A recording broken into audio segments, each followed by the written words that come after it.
교리 반증 시간입니다. 오늘은 계시록 7장의 흰 옷 입은 큰 무리의 정체에 대해서 같이 알아보는 시간 갖도록 하겠습니다. 신천지는 흰 옷 입은 큰 무리는 14만 4천 다음에 나오는 무리다, 이렇게 생각을 합니다. 또는 어떤 이는 14만 4천과 흰 옷 입은 무리는 같은 존재다, 이렇게 얘기를 하곤 합니다. 그러나 이제 본문을 통해서 한번 살펴보면 어떤 존재인지 우리는 알 수 있을 겁니다. 14만 4천은 입 맞았다는 것은 복음을 믿는 그리스도인이라는 것을 알 수 있고, 흰 옷을 입었다 그러면 순교자들한테 흰 옷을 주었습니다. 따라서 흰 옷 입은 무리는 순교자들, 천상교회 성도라는 것을 우리는 알 수 있습니다. 그래서 이제 그것을 한번 알아보는데, 먼저 계시록 7장 흰 옷 입은 큰 무리의 정체에 대해서 알아보고, 두 번째 14만 4천과 흰 옷 입은 큰 무리의 정체는 누군가, 그 다음에 세 번째는 이 14만 4천과 흰 옷 입은 큰 무리의 근거는 뭐냐, 뭐 때문에 이걸 14만 4천은 뭐라 하고 흰 옷 입은 무리는 어떤 존재라 이렇게 얘기하는가.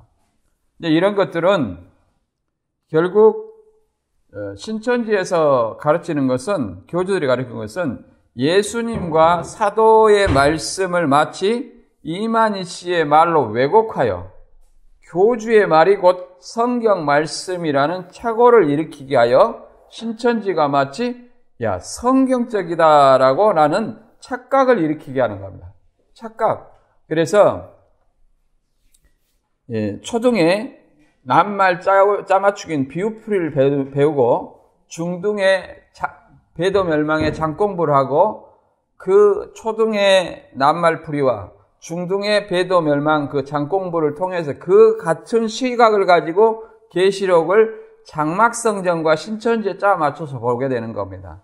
그러니까 성경을 있는 그대로 그 저자 입장에서 시대 배경 속에서 누가 누구에게 한 말인가, 어떤 메시지를 제자들에게 주고자 했는가, 이걸 알려고 하는 것이 아니라 모든 것을 이만희 씨의 말로 다시 왜곡하여서 마치 예수님의 말씀과 사도들의 말씀이 이만희 씨의 말씀인 것처럼 착각을 일으키게 하는 것이다.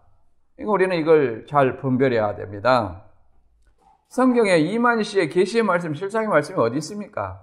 더 나아가서 계시록 2장과 3장이 장막성전 7교회라는데, 그 장막성전 사람들은 유인구 씨하고 맹세 언약을 한 사람들입니다. 그러면 계시록 2장과 3장에 유인구한테 순종하면 3년 반 안에 이루어준다는 그 내용이 있냐 이 말이에요. 없어요. 전혀 상관이 없는 이 얘기를 7교회다, 장막성전 7별 붙여가지고 7교회다, 이런 어떤 그 이미지를 통해서 마치 예수님의 말씀한 것을 유인구 씨가 말한 것처럼 이렇게 착각을 일으키게 하는 것이다. 이게 사단이 하나님의 말씀을 혼잡하게 하는 것이라는 거 우리는 알아야 됩니다. 그게 뱀의 역사예요. 하나님의 말씀은 순수하게 우리가 주님의 말씀을 받은 것처럼 우리가 전달해야 된다. 오늘 말씀도 잘 깨달아 보시기 바랍니다. 본문 성구는 계시록 7장 9절과 13절 14절입니다. 7장 9절에 일 후에 내가 보니 각 나라와 족속과 백성과 방언에서 아무라도 능히 셀 수 없는 큰 무리가 흰 옷을 입고 손에 정려가지를 들고 보좌 앞과 어린 양 앞에 서서 장로 중에 하나가 응답하여 내게 이르되 이 흰 옷 입은 자들이 누구며 또 어디서 왔느냐?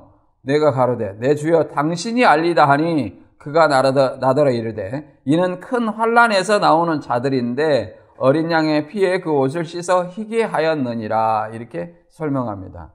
따라서 여기서는 이제 흰 옷 입은 무리가 누구냐, 이 사도 요한도 물어봤죠, 장로에게. 그래서 장로가 대답하는 겁니다. 큰 환난에서 나오는 자들인데 어린 양의 피에 씻어 옷을 희게 했다. 그래서 이게 한기총 소속 장로 교단의 글이 이렇게 해가지고 흰옷 입은 큰 무리는 14만 4천 명이자 이 수는 상징수자 문학적 표현이다. 이렇게 얘기를 합니다. 여기서 제가 이제 뭐 이렇게 가르치신 분이 있어요. 그러나 여러분이 듣고 판단하시기 바랍니다. 저는 14만 4천이 흰옷 입은 무리가 반복이라고 생각하지 않습니다.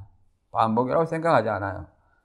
물론 14만 4천은 상징수라는 것은 동의합니다. 그러나 흰옷 입은 무리가 14만 4천의 또 다른 표현이다. 이것에는 동의하지 않습니다.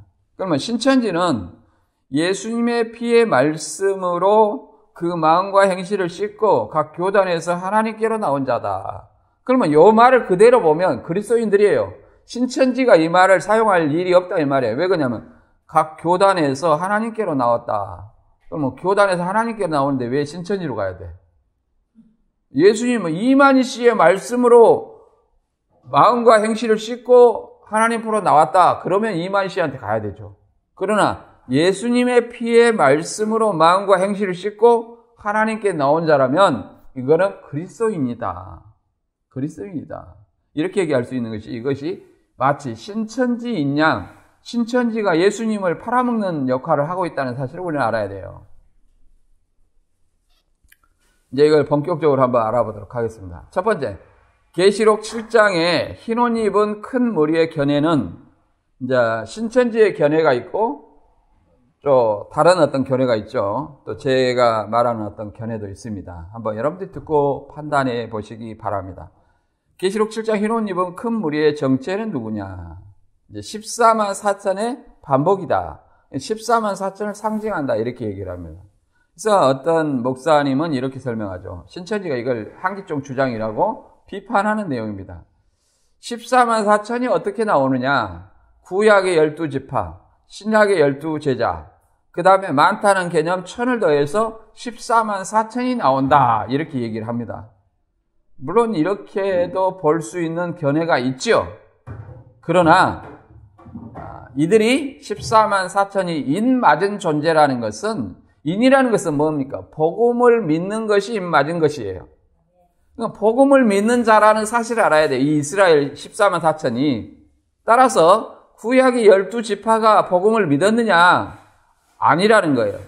그래서 그냥 그리고 12 곱하기 1000이라는 어떤 곱하기가 계시록 7장에 나오지 않아요. 물론 맞을 수도 있겠습니다만은 저는 굳이 없는 내용을 얘기할 필요 없다. 12 곱하기 12지파 곱하기 12,000 해가지고 14만 4천이 나온다. 그러면 그대로 믿으면 됩니다. 그런 다음에 이제 또 이분은 입맞은 14만 4천과 흰옷 입은 큰 무리는 같은 존재다 이렇게 얘기합니다만은 저는 여기에 동의하지 않습니다. 이 14만 4천 견해는 신천지는 실제 숫자다. 실제 숫자다. 그러면 실제 숫자냐? 실제 숫자라고 하면 신천지는 자기들이 지금 하고 있는 행위가 맞지 않다는 걸 알아야 됩니다. 왜 그러냐면 14만 4천이 신일합에서 육체행생하고 셀 수 없는 흰옷 입은 무리는 몰려오게 돼 있어요. 몰려오게 돼 있는데 몰려온다고 했는데 왜 전도하냐? 그리고 흰무리가 등장했는데 왜 육체형생한 사람은 없냐? 우리는 이런 의문점을 가져야 됩니다. 따라서 모순이라는 거예요. 모순. 그래서 또 14만 4천은 14만 4천밖에 새 노래를 부를 자가 없다. 계시록 14장 3절에 그렇게 나와 있습니다. 그러면 새 노래가 이만희 씨의 말씀이라면 14만 4천만 배워야지 왜 20만, 30만 넘게 이만희의 말을 듣고 신천지로 가냐? 이것이 과연 성경적이냐? 우리는 생각을 해봐야 됩니다. 물어봐야 돼요. 강사들한테. 당신은 인 맞았냐? 인 안 맞았으면 12지파 아닌데 왜 12지파라 하냐? 12지파라 했다 할지라도 또 그 중에서 고른다는데 당신은 어느 수준에 머물러 있냐? 인을 안 맞았으면 12지파 아니다. 12지파라 하게도 또 그 중에서 고른다 하지 않느냐? 그러면 당신은 어느 수준이냐? 인 맞아서 12지파 안에 들어가 있냐? 그렇다면 당신은 육체 형성하는 존재가 돼 있어야 된다. 그러나 그것도 아닌데 당신은 12지파라고 말할 수 있냐? 없다. 우리는 이런 걸 알아야 됩니다. 그러나 저는 14만 4천은 상징수이고 그리스도인이다. 그리스도인을 상징한다 라고 봅니다. 물론 이 신구약 하나님의 백성이라고 얘기하는 분도 있고 혈통인 유대인이라고 보는 사람도 있습니다. 그러나 저는 그리스도인을 상징하는 수다 이렇게 봅니다. 왜 그러냐면 계시록 9장 4절에도 이미 환난 가운데 입맞은 자들이 있다. 입맞지 아니한 자들만 해야라는 것은 이미 입맞은 자들이 존재한다. 이런 사실을 알아야 됩니다. 그리고 입맞은 자들은 뭐예요? 누구예요? 그리스도인들이라는 사실을 다시 한번 알아야 됩니다. 유대인들이 예수님을 믿어요? 예수님을 안 믿었는데 어떻게 입맞았다 말할 수 있습니까? 그 다음에 신천지는 계시록 10장의 책을 받아 새 요한의 말씀을 통해서 입맞은 자라. 이게 말씀을 새긴 자라고 합니다. 말씀을 새겼냐? 안 새겼다. 오늘 말씀을 지금은 계시록이 이제 계시록을 통해서 입맞아야 된다는데 오늘 말씀을 외웠어요. 내일 자고 일어났다 잊어버렸어. 그냥 물어봐갖고 틀려. 그러면 인이 취소되는 거예요. 기억력이 이만희 씨도 기억력이 없다는데 어떻게 이만희 씨도 인을 안 맞았는데 인이 되어서 어떻게 인을 칠 수가 있겠느냐. 그건 논리에 맞지 않다. 신천지 주장은 이렇게 합니다. 입맞은 14만 4천 2일 후에 흰 옷 입은 큰 무리가 나온다. 큰 그 구절은 7장 9절에 2일 후에 내가 보니 아무라도 능히 셀 수 없는 큰 무리가 흰 옷을 입고 이제 보좌 앞으로 몰려온다. 이 사람들은 14만 4천과 흰 옷 입은 무리는 약속의 목자인 이만희 씨의 계시의 말씀, 실상의 말씀을 듣고 나오는 존재다. 이렇게 얘기를 합니다. 그러나 이것이 과연 논리에 맞는지 생각을 해보도록 합니다. 14만 4천은 계시록 10장의 책을 받은 새 요한이 말씀을 통해서 입맞은 자라고 얘기를 합니다. 그러면 7장은 이미 7장 다음에 10장입니다. 그러면 10장의 말씀 받기 전에 입맞은 자가 이미 존재해요. 그런데 어떻게 그 말씀으로 인을 친다고 얘기를 할 수 있냐 이 말이에요. 일 후가 사건의 선우라면서요. 사건의 선우라면서. 책을 받았고 인칠 수 없다. 어떻게 10장에서 다시 7장으로 넘어가냐. 신천지 논리는 말씀이 안 맞다. 그리고 이만희 씨가 사도 요한이라고 하면 사도 요한을 우리가 믿어야 됩니까? 그 사람이 내가 요한입니다. 그러면 그래 당신이 요한이요? 내가 이렇게 믿어야 돼요? 또 약속의 목자라고 하면 약속의 목자라고 믿어야 돼요? 그럼 누구나 사칭하면 그 사람은 구원자라고 믿어야 됩니다. 우리나라의 자칭 구원자라고 하는 사람 사이비 교주들이 약 100여 명이 된다고 얘기를 합니다. 그 사람들이 다 이런 어떤 수법을 사용한다는 사실을 알아야 돼요. 신천지에서 2일 후라는 것은 사건의 전후를 말하는 겁니다. 사건의 전후. 그래서 14만 4천 흰무리가 등장하려면 14만 4천 신일 합일 후 각 교단에서 셀 수 없이 몰려와야 된다. 전도에서 몰려오는 것이 아니다 이 말이에요. 전도에서 오는 것이 아니다. 그냥 신천지에서 14만 4천 입맞은 14만 4천이 육체 영생을 하는 것을 보고 신천지로 몰려가야 된다. 전도하면 일단 수를 세기 때문에 이것은 셀 수 없는 흰무리가 될 수 없다. 그래서 모순이 뭐냐? 14만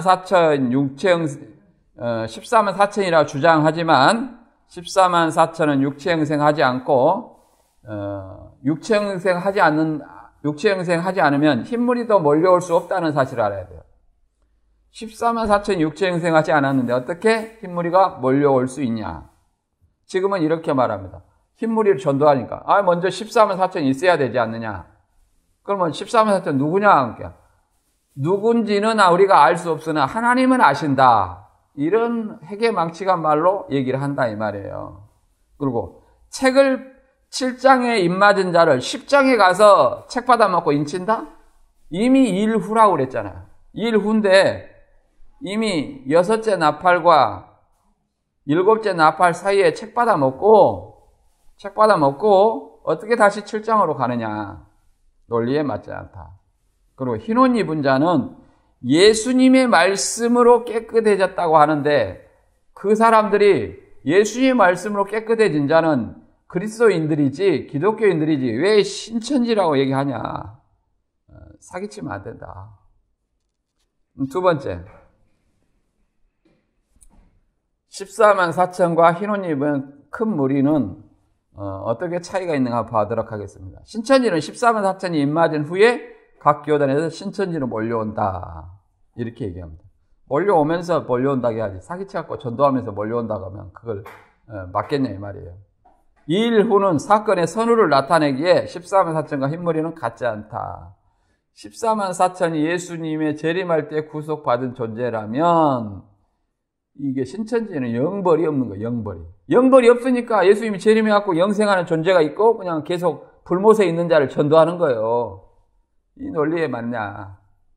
영생과 영벌이, 예수님이 재림하면 영생과 영벌이 있어야 되는데 영생하는 14만 4천이 있고 나머지는 다 영벌인데 어떻게 흰무리를 전도할 수 있냐. 흰무리가 또 나올 수 있냐. 나올 수 없다. 세 번째, 입맞은 자는 누구냐? 신천지이냐, 유대인이냐, 그리스도이냐, 하나님의 백성이냐. 신구약 하나님의 백성이라고 얘기하죠. 그래서 계시록 7장은 계시록 6장 내생물이 부패한 장막성전을 심판한 후에 7장이 나온다 이렇게 얘기를 합니다. 그래서 대언자 새 요한이 장막성전에 회개하라고 이렇게 편지를 보냈다 얘기를 합니다. 근데 이것도 예수님의 말씀을 듣고 편지를 해야 되는데 그들이 이 장막성전이 유재열이하고 유인구씨하고 언약한 존재인데 계시록 2장과 3장의 이 존재들이 어떻게 유인구씨와 언약한 7교회가 될 수 있느냐 이걸 생각을 해봐야 돼요. 그리고 내생물이 부패한 장막성전을 심판한다고 하는데 이 내생물은 지금이야 내천사장이라 얘기를 하지만 영은 육을 들어서 역사하니까 이 땅에 내천사장이 있어야 된다. 그런데 내생물은 네 그룹으로 히브리어로 케루브입니다. 케루브인데 케루브는 천사예요. 천사를 뭐라고 말하냐면 장년부, 부녀부, 청년부, 자문회라고 얘기를 합니다. 이게 내생물의 실상이에요. 그런데 그러면 장년부, 부녀부, 청년부, 자문회를 들어서 장막성전을 심판했냐? 그런 적이 없다. 성경에도 근거가 없고 사실도 아니고 이런 허무맹랑한 일을 신천지들은 믿고 있다. 그리고 지금은 79년에 편지를 했다고 하는데 이 신천지 발전사에 있는 내용을 보면 이렇게 말합니다. 1호부터 지금까지 걸어온 신천지 역사를 다시 돌이켜보면 1980년 9월 하나님이 택하신 대언자 증인이 과천 소재 청계산하 있는 첫 장막 7사이적의 편지로 증거하다가 동년 10월 27일 이방 침노자들에 의해 투옥되어 증거가 중단되었다. 그러니까 계시록 2장과 3장의 편지도 하고 책 하나 받아먹고 옛날에는 책 받아먹고 편지했다고 그랬어요. 이것이 이제 모순이 있다 보니까 모순을 지적하다 보니까 편지 따로 또 책 받아먹고 증거한 것 따로 이렇게 얘기를 합니다. 이것이 모순이라는 거죠. 다음에 편지로 증거하다가 감옥 들어가는 것은 유재열 명예훼손으로 들어갔는데 왜 이방 침노자들에게 투옥되었다고 얘기하냐? 오평호에 의해서 투옥됐다고 얘기하냐? 이게 완전히 새빨간 거짓말이다. 왜 그러냐면 만약에 이 편지를 오평호 씨의 명예훼손을 했다면 이 말이 맞을 수도 있으나 오평호 씨한테 편지에다가 명예훼손으로 들어갔다면 또 이 계시록에 오평호수 멸망자한테 편지한다는 내용이 나와야 돼요. 그러나 계시록에는 그런 내용이 나와야 안 나와요? 안 나온다. 그러니 이런 엉터리 같은 논리를 얘기를 하는 거다. 그거 편지 안 썼다고 자신이 고백하잖아요. 이런 엉터리 내용을 우리는 좀 이해를 해야 된다. 편지 쓴 날짜에 대해서는 좀 이따 다시 한번 보기로 하고요. 우리가 계시록 2장과 3장에서 우리가 자꾸 봤지만 다시 봅니다. 계시록 2장 11절에 귀 있는 자는 성령이 교회들에게 하시는 말씀을 들을지어다. 이기는 그에게는 둘째 사망의 해를 받지 아니하리라. 그래서 교회들에게, 교회는 몇 개입니까? 7교회다. 이기는 자는 한 사람이다. 이렇게 얘기를 합니다. 그러면 7교회에서 한 명만 나오냐 그 말이에요. 한 명만. 야, 이기는 자를 교회들 중에서 한 명 나오냐, 7교회에서 한 명 나오냐, 이게 논리에 맞지 않다. 그럼 뭐 이기는 자는 뭐냐? 이 교회들 안에 이기는 성도, 지상교회 성도를 말하는 것이다. 왜 이기는 자라는 것은 집합을 대표하는 단수다. 이기는 자들, 곧 이기는 사람들을 이기는 자, 이기는 사람 이렇게 표현하는 것이다. 그래서 지상교회 성도를 전투하는 교회 이렇게 말하기 때문에 이기는 자로 표현하는 것이다. 그러면 이만희 씨 말대로 사도 요한이 편지 발신자인데 또 7교회에 이기는 자가 되어가지고 천국도 영생하는 양식도 심판하는 권세도 다 받았냐? 한 가지만 해야 된다. 이만희 씨는 이기는 자를 하든지 사도 요한을 하든지 한 가지만 해야지. 편지 쓴 자도 이만희 씨, 편지 받는 교회의 이기는 자도 도대체 자기는 이만희 씨가 분신술을 씁니까? 과천 평화의 궁전에서 가만히 자빠져 있는데 거기 뭐 어디서 분신술을 쓴다고 얘기를 하겠어요. 그리고 사도 요한이라면 이기는 자가 될 수 없다. 또 계시록 2장과 3장에 이기는 자를 이긴 자라고 하는 것도 성경을 왜곡이다. 이긴 자는 과거형이요, 이기는 자는 현재 진행형이다. 이긴 자라는 것은 천상교회 성도를 얘기합니다. 12가지 복을 받는 약속의 목자. 이기는 자가 약속의 목자가 아니에요. 그러면 약속의 목자가 뭐 한 7명입니까? 아니면 지상교회 성도입니까? 그래서 이기는 자는 교회에서 이기는 자기 때문에 이만희 씨도 될 수 없고,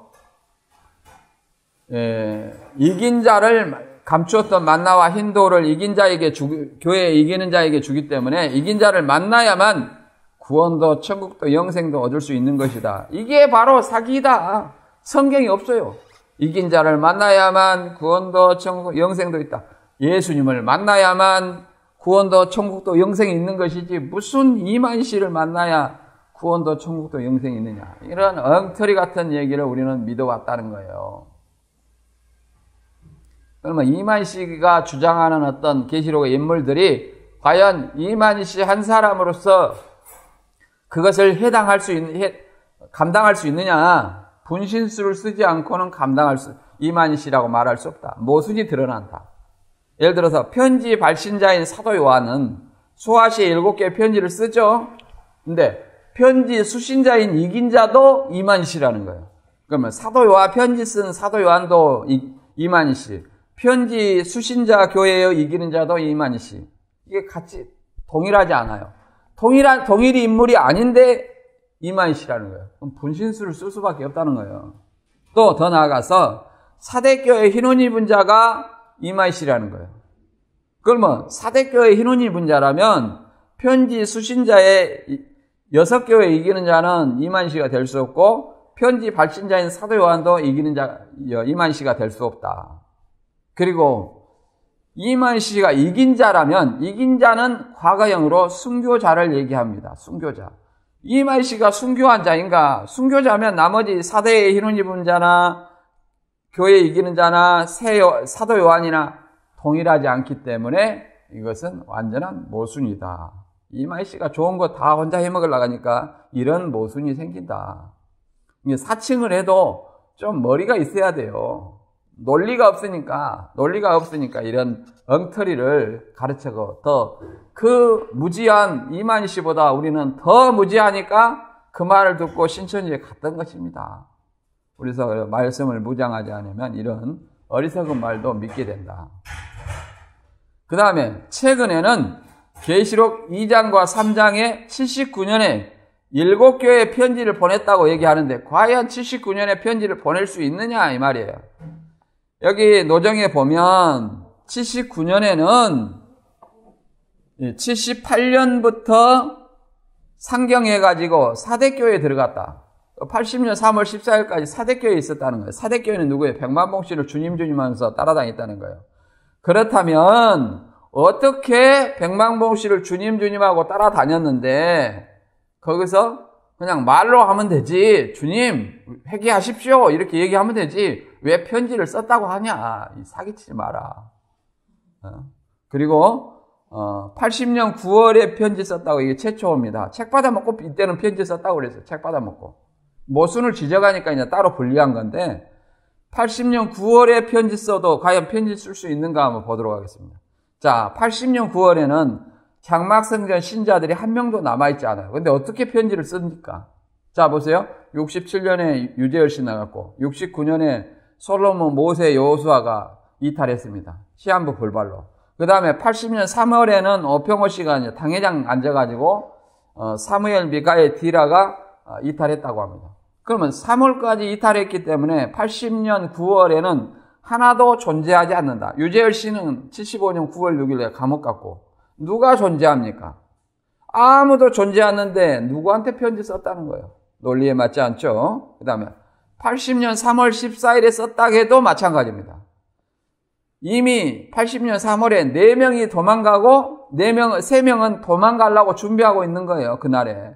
그러니까 도망갈 때 편지 썼는지 도망간 그 같은 날짜인지 안 날짜 그런지 모르겠으나 그 같은 날짜에 편지 썼다면 하나는 도망가고 아침에 일어나고 도망가고 편지는 오후에 받으면 편지 못 받죠. 그러니까 엉터리다. 이렇게 80년 9월 7개 보낸 것도 모순이고 보낼 수 없고 80년 3월에 보낸 것도 4명이 이탈했으니까 보낼 수 없고 자 79년에도 보낼 수 없는 것이 78년에서 80년 3월 14일까지 백만봉씨 교회에 있었는데 편지라는 것은 멀리 떨어져 있어야 됩니다. 그래야 편지를 쓸 수 있는 거예요. 근데 어떻게 편지를 썼단 말이냐. 주님 회개하십시오 이렇게 말하면 되지. 따라서 계시가 수시로 바뀌는 것은 이만희 씨가 계시받지 못했다는 증거다. 또 실상은 과거 사건으로 자꾸 바꿔진다는 것은 조작했다는 사기꾼이라는 것을 알아야 됩니다. 조작한 사기꾼이다. 그리고 이제 14만 4천 인 맞았다. 어떻게 인을 맞느냐? 요새는 알곡선도가 인이라고 얘기를 해놨는데 하나님의 말씀을 생각과 마음에 기록했나. 여기서 하나님의 말씀이 이만희 씨 말씀이에요? 이게 하나님의 말씀이 예수님의 말씀이라면 그리스도인들을 얘기하는 것이지 신천지인들을 얘기하는 것이 아니다. 전에는 이만희 씨가 인이고 12지파장이 인이라고 했더니 지금은 지파장들 다 자르고 장방식 씨만 남겨놓더니 지금 헛소리를 하는 겁니다. 알곡이 인이다. 신천지 여러분, 인 맞았습니까? 인 맞으려고 노력한다? 이런 말 하면 인이 아니에요. 자기도 인이 아닌데, 자기도 도장이 아닌데 어떻게 인을 친다고 말합니까? 사기에 그만 동참하시고 빨리 나오셔야 됩니다. 그러면 인은 뭐냐? 복음이에요, 복음. 인 맞은 것은 복음을 믿는 거예요. 한번 읽어보겠습니다. 에베소 1장 13절. 그 안에서 너희도 진리의 말씀 곧 너희 구원의 복음을 듣고 그 안에서 또한 믿어 약속의 성령으로 인치심을 받았으니. 진리가 이만희 씨의 말씀이 진리가 아니라 복음이 구원의 복음이 진리고 그 복음을 듣고 믿어 인치심을 받았다. 근데 복음을 믿으면 인 맞은 거야 안 맞은 거야? 맞았다는 거예요. 맞았다. 그러면 인 맞은 사람이 뭘 줘요? 여기도 과거 인치심을 받았다 하는데 이 말을 가지고 다시 신천지에다 적용해가지고 인치심을 받았으니 그러니까 인 맞고 또 성령을 마음에 준다니까 인을 먼저 맞아야 되겠죠? 그러니까 누구 말로? 예수님의 말씀으로 인 맞은 것이 아니라 다시 이만희 말로 인 맞아야 되는 이런 논리가 성경에 어디에 있습니까? 오 1장 22절에 저가 또한 우리에게 인치시고 보증으로 성령을 우리 마음에 주셨느니라. 이것도 과거형이죠. 이게 그리스도인들은 인 맞았고 그 다음에 성령도 우리 마음에 내주한다 이 사실을 알아야 됩니다. 그 인 맞고 성령도 받았으면서도 신천지를 가가지고 성령을 쫓아내고 귀신을 받아들이고 인도 다시 취소시키는 그런 행위를 하고 있다. 신천지는. 따라서 입맞은 건 뭐예요? 입맞은 자는 복음을 믿는 그리스도인들이다. 그 다음에 뭘 줘요? 복음을 믿는 그리스도인들에게 성령을 주셨다. 이렇게 말하고 있습니다. 마음에 주셨느니라. 따라서 계시록 7장 12지파 14만 4천, 입맞은 14만 4천은 누구냐? 가로되 우리 하나님의 7장 3절에 가로되 우리 하나님의 종들의 이마에 인치기까지 땅이나 바다나 나무나 해하지 말라. 내가 입맞은 자의 수를 들으니 이스라엘 자손의 각 지파 중에서 입맞은 자들이 14만 4천이. 입맞은 이스라엘 지파는 누구냐? 이는 뭐예요? 입맞은 자는 복음을 믿는 그리스도인들이다. 복음을 믿는 그리스도인들을 뭐라고 말한다? 이스라엘 지파다. 영적 이스라엘이다. 얘기를 합니다. 더 나아가서 계시록 9장 4절에 땅에 풀이나 푸른 것이나 각종 수목은 해하지 말고 오직 하나님의 입맞지 아니한 사람들만 해하라.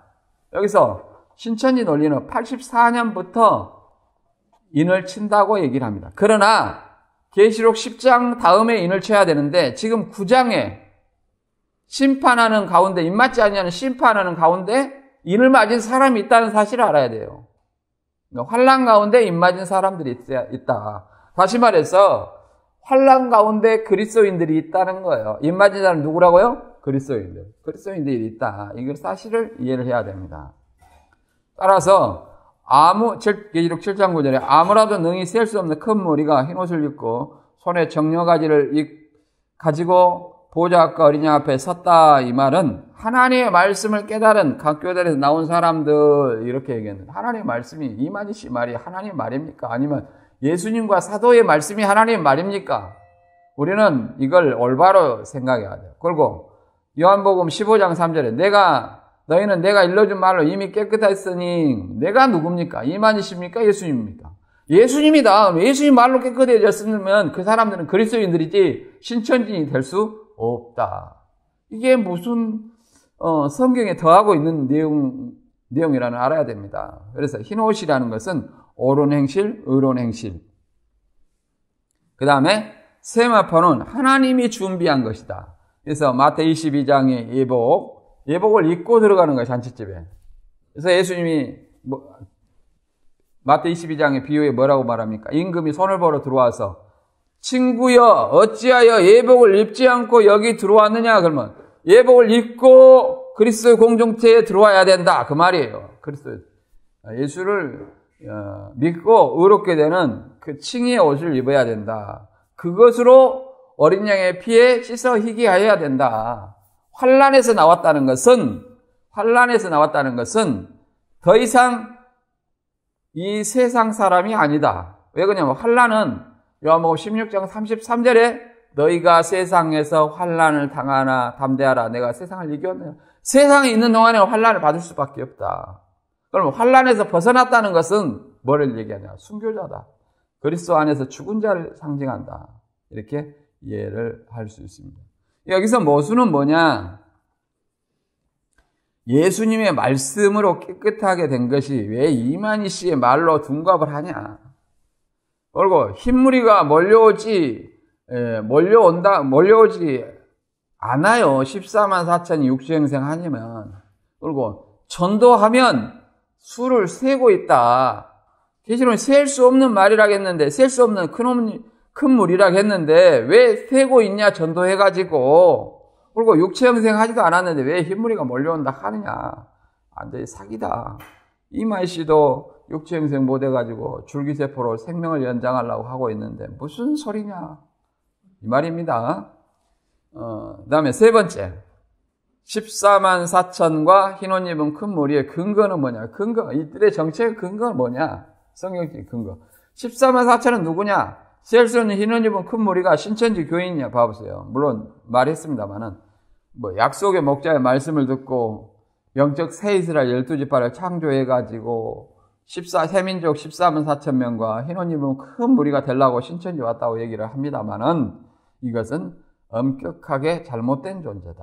흰옷을 입었다는 것은 지상에 있는 사람은 옷을 계속 빨아야 되는 존재예요. 빨아야 되는 존재예요. 왜? 왜 빨아야 됩니까? 계속 죄로서 오염되기 때문에 빨아야 되는 겁니다. 그러나 흰옷을 입어서 더 이상 더럽히지 않는다 그 말은 그들에게 더 이상 사단의 미혹이 뻗치지 않는다는 것을 의미합니다. 그래서 순교자는 뭐냐? 계시록 12장 흰옷 입은 큰 무리는 순교자다. 더 나아가서 예수를 믿다가 죽은 자다. 이렇게 말할 수 있습니다. 계시록 12장 11절에 또 여러 형제가 어린 양의 피와 자기의 증거하는 말을 인하여 저를 이기었으니 그들은 죽기까지 자기 생명을 아끼지 아니했도다. 자, 어린 양의 피, 십자가와 복음을 통해서 이겼다. 그러면 순교했다 이 말이에요. 순교했기 때문에 그들은 죽기까지 자기 생명을 아끼지 않았다. 이렇게 말할 수 있는 것이다 이 말이에요.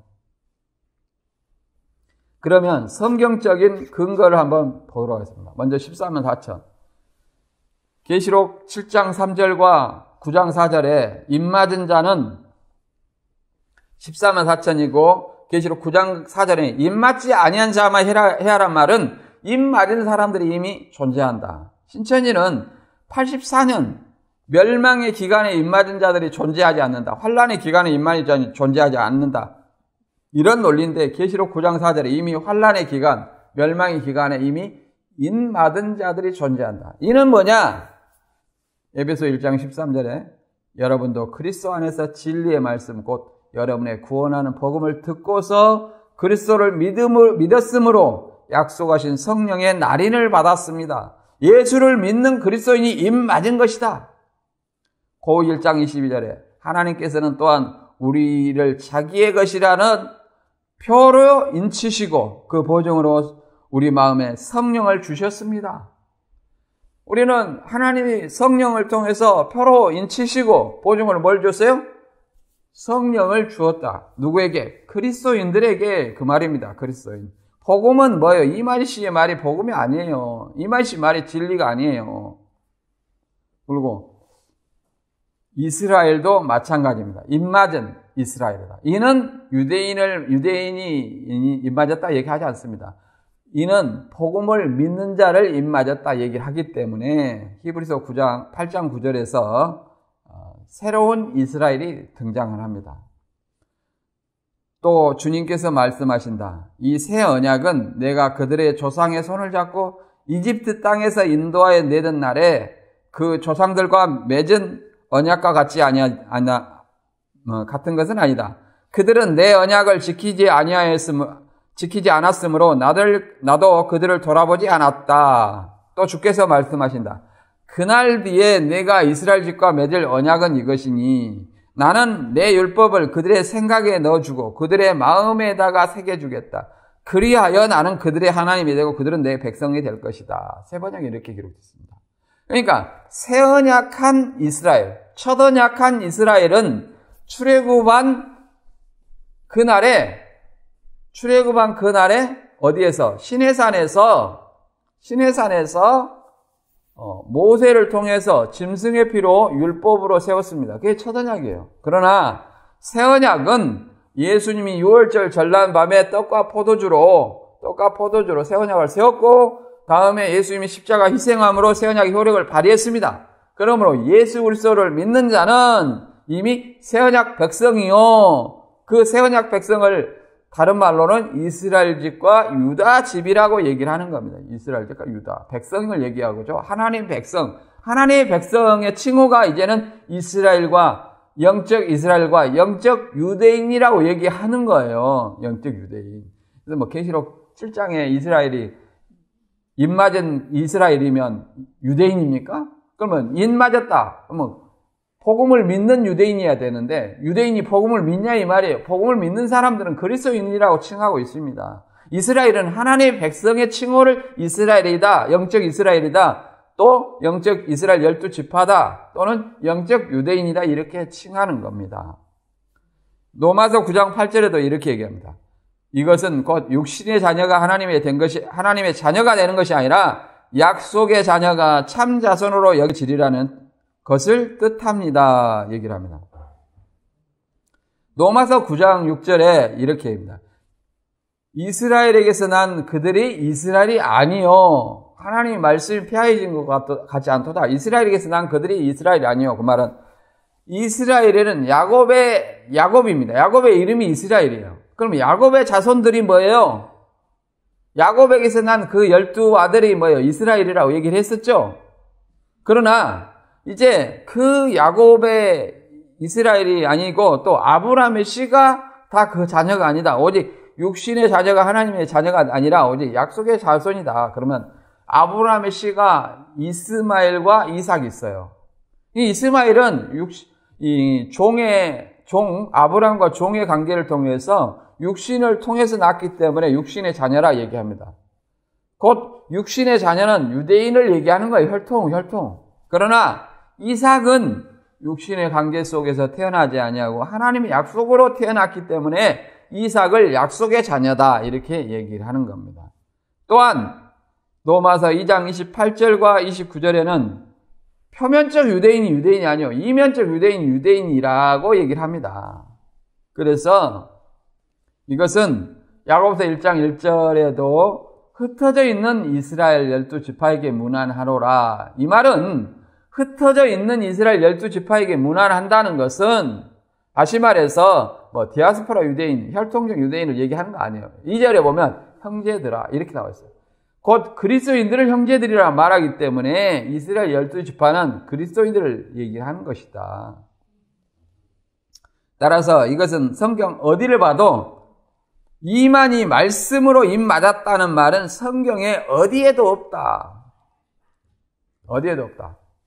그래서 입 맞은 12지파 14만 4천은 누구를 말한다? 복음을 믿는 그리스도인들을 상징한다. 이렇게 이해를 해야 됩니다. 그 다음에 7장에 셀 수 없는 흰옷 입은 큰 무리는 누구냐?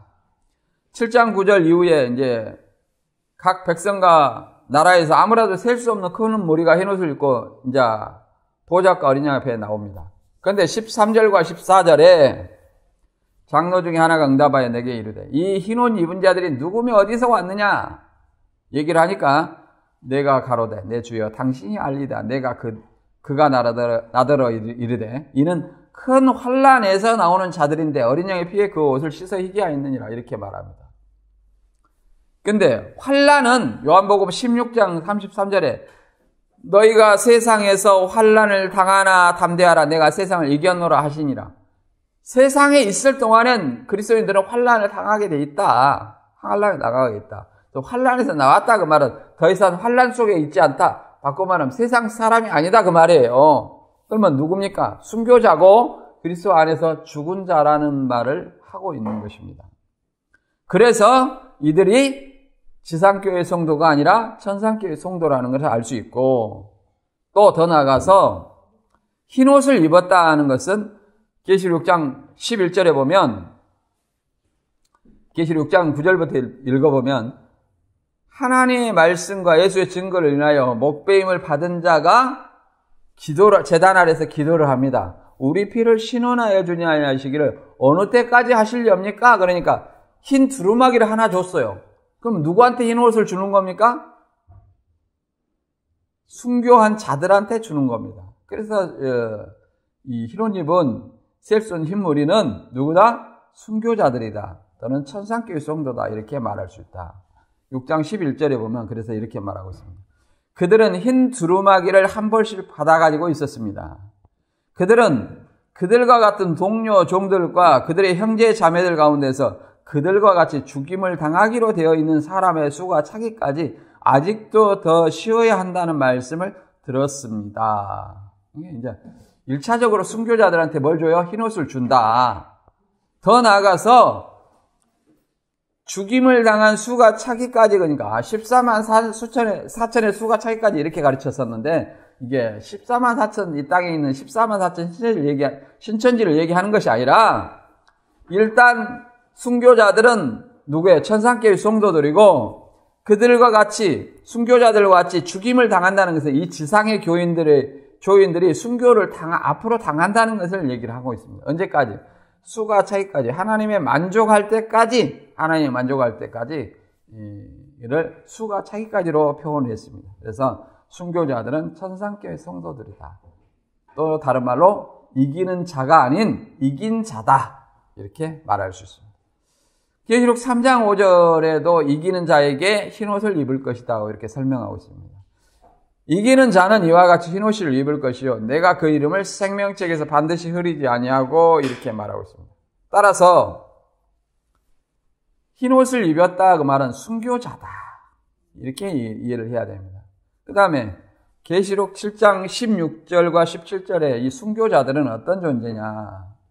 먼저는 이 흰옷 입은 자들이 보좌 앞과 어린 양 앞에 나타났죠? 그럼 보좌 앞과 어린 양이 어디가 있습니까? 천상에 있죠? 하늘에 있잖아요. 하늘에 있으니까 이게 하늘 앞에 하나님의 보좌 앞에 왔다는 것은 그들이 순교자라는 것을 의미합니다. 그리고 16절에 그들이 다시 굶주리거나 목마르지 않고 해나 어떤 열기에 상하지 아니할 것입니다. 그것은 보좌 가운데 계시는 어린 양이 그들의 목자가 되셔서 생명수샘으로 그들을 인도하시고 하나님이 그들의 눈에서 눈물을 씻어 주실 것이기 때문입니다. 자, 다시 줄이거나 해를 받지 않는다. 그 말은 하늘의 천상교회는 예수님이 승리로 용과 그의 사자를 쫓아냈기 때문에 다시 줄이거나 육신의 특징이 줄이죠. 근데 육신이 아니기 때문에 줄이거나 또 해를 받지 않는다. 사단의 미혹을 받지 않아요. 왜? 용과 그의 천사들이 땅과 바다로 내쫓겼어요. 하늘에서. 그렇기 때문에 더 이상 하늘에는 사단이 존재하지 않기 때문에 해나 상하지 않는다. 또 더 나아가서 어린 양이 그들의 목자가 돼서 생명수샘으로 인도한다. 생명수샘으로 인도한다는 것은 그들은 영생하는 존재다. 또 더 나아가서 그 눈에서 눈물을 씻어줄 거다는 것은 계시록 20장 4절에 영생하는 존재를 이렇게 표현합니다. 애통하는 것이나 곡하는 것이나 아픈 것이나 사망이 다시 있지 아니하다. 뭐 눈물을 씻어줘. 사망이 없다. 영생하는 존재를 이렇게 표현합니다. 그래서 흰옷 입은 무리는 천상교회 성도라고 볼 수 있습니다. 신천지는 이제 13만 4천의 베드로전서 2장 9절을 사용하는데 너희는 택하신 족속의 왕같은 제사장들이요 거룩한 나라여 그의 소유된 백성이니. 자, 이 지상에 있을 때에 택하신 족속이요 왕같은 제사장이라는 것은 그의 아름다운 덕을 선전하게 하려 합니다. 그 말은 그리스도인으로서 복음을 선포하는 사명을 받은 제사장입니다. 그러나 순교자들이 첫째 부활하고 나서 제사장은 왕같은 제사장은 통치하는 제사장입니다. 이게 구분이 있어요. 그래서 지상교회에 우리는 복음을 전하는 제사장이라는 사실을 알고 제사장의 사명을 다 감당해야 됩니다. 셀 수 없이 많은 교인들이 모든 교회 교단에서 나온다. 이게 어린 양의 피에 씻었다는 것은 예수의 말씀으로 신천지를 이렇게 이야기하는데 피, 곧 예수님의 십자가를 믿어 그 옷을 희귀했다, 거룩하게 되었다 이렇게 얘기를 하는 겁니다. 이걸 정리하면 14만 4천은 이스라엘 새 언약 백성이며 약속의 자녀며 입맞은 복음을 믿는 그리스도입니다. 흰옷 입은 무리는 천상교회 이긴 자로서 순교자이기 때문에 흰옷을 받았고 세상 환난에서 벗어났기 때문에 세상 사람이 아니고 해나 생명수샘으로 늘 받고 그 다음에 해나 눈물이 없다. 해나 눈물이 없다는 것은 천상교회 성도다. 지상교회 성도들은 해를 받을 수 있다. 그리고 지상교회 성도들은 눈물이 있을 수 있다. 그러나 천상교회 성도들은 눈물과 애통, 사망이 없는 존재다. 이렇게 이해를 해볼 수 있습니다. 따라서 14만 4천이 흰무리와 동일하지 않고 더 나아가서 흰무리는 14만 4천 다음에 나오는 신천지 교인이라는 말도 나오지 않는다. 맞지 않다. 흰무리는 천상교회 성도들이다. 이렇게 이해를 해볼 수 있습니다. 그래서 우리가 항상 이런 어떤 말씀으로 깨어있는 저와 여러분이 되어야 할 줄로 믿습니다. 데살로니전서 5장 1절에서 5절 읽고 마치겠습니다. 형제들아 때와 시기에 관하여는 너희에게 쓸 것이 없으면 주의 날이 밤에 도적같이 이를 줄을 너희 자신이 자세히 알미라. 저희가 평안하다 안전할 그때에 잉태된 여자에게 해산의 고통이 이른 것 같이 멸망이 호련히 저에게 이르니 결단코 피하지 못하리라. 형제들아 너희는 어두움에 있지 아니하며 그날이 도적같이 너희에게 임하지 못하리니 너희는 다 빛의 아들이요 낮의 아들이라. 우리가 밤이나 어두움에 속하지 아니하나니 그러므로 우리는 다른 이들과 같이 자지 말고 오직 깨어 근신할지라. 그래서 평안하다 안전하다 그 논리가 나 구원받았네 영구군 따는 당상이네 이런 말 자체가 잠자는 신앙이다. 우리는 슬기로운 다섯처녀처럼 항상 깨어있는 저와 여러분이 되시기를 바랍니다. 오늘 말씀 여기서 마치고 다음 시간에 다른 주제로 찾아뵙겠습니다. 감사합니다.